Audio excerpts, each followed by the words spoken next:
سلطان عبدالحمید خان، خلافت عثمانیہ کے آخری عظیم حکمران۔ بہت وقت پہلے کی بات ہے جب استنبول کی گلیوں میں مؤذن کی اذانیں گونجتی تھیں، دریائے باسفورس کے نیلے پانیوں پر عثمانی بحری جہاز رواں دواں تھے، اور خلافت عثمانیہ اپنی آخری عظمت کے دن دیکھ رہی تھی۔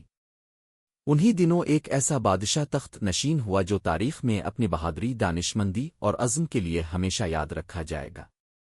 اس کا نام سلطان عبدالحمید ثانی تھا۔ سلطنت کو بچانے کی جدوجہد۔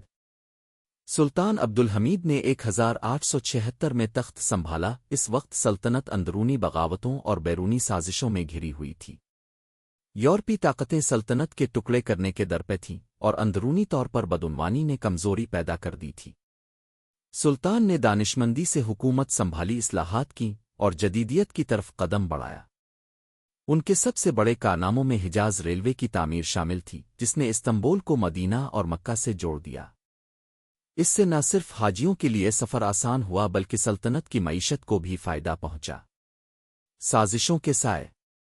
سلطان عبدالحمید کو ہر طرف سے سازشوں کا سامنا تھا۔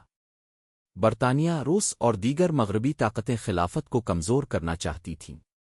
اندرونی طور پر باغیوں اور غداروں نے ان کے خلاف محاذ کھول رکھا تھا۔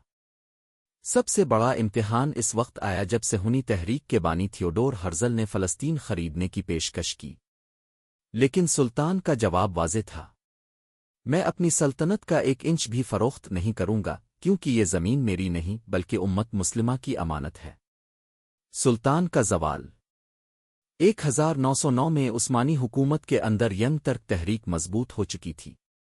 بغاوت کے نتیجے میں سلطان عبدالحمید کو تخت سے ہٹا دیا گیا اور انہیں جلاوطن کر دیا گیا۔